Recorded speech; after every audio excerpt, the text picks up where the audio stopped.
Ryan Garcia changed the game. He did. He changed the game. He changed the whole perception that everybody has on him. He changed the whole perception that everybody had on him.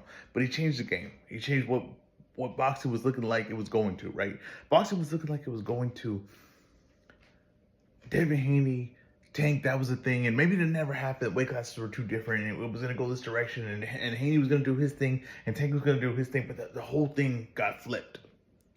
And Ryan Garcia is going to do one of the rare things that doesn't happen a lot in boxing. It's maybe going to be a more common theme going forward, right? Because you might actually see Joshua versus Usyk for a third time, right? Even though the Josh was down 2. And going into that third fight, people might actually favor Joshua in it. That is very rare boxing. It doesn't happen. It does not happen. Maybe there's like a huge time gap, but it happened pretty recently, like where the fights are not that far from each other and the guy's favored in the third one, even though he lost all of them. That doesn't happen. Not a lot. Well, Ryan Garcia said he was going to work his way back to Tank. And I think everybody just kind of took that and was like, okay, right? And I like the mentality, but I'm not even sure I truly believe it. But he did. He did. That win, him beating Devin Haney in a fight that no one, besides my co-host MBO, right, truly believed he could do. And I always thought the fight could be competitive. I saw openings for him. I always thought that fight would be good, but I thought with all the distractions, everything, he didn't have a chance in it. But he beat Devin Haney. And everything he said that he was going to work his way back to this Tank fight. He was going to make that the fight again. It is now the fight again. The Tank fight is now the fight again. And oddly enough, he has more leverage than he did going into it the first time.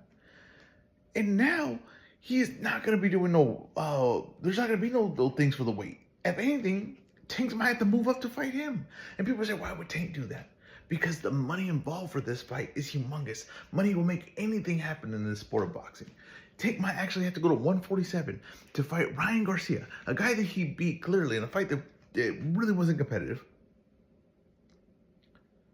And he might have to go up and wait to fight him because the money and the demand for it is going to be too powerful. Ryan Garcia has made himself a superstar. Ryan Garcia has proved everybody wrong with the madness, with the craziness, because that is all there. I'm sorry. It wasn't a game. It wasn't a joke. It wasn't him playing secret. No, the madness is there. He really is, I think, crazy. I really think that he does have a little bit of mental issues. I also think that's a selling point going forward now.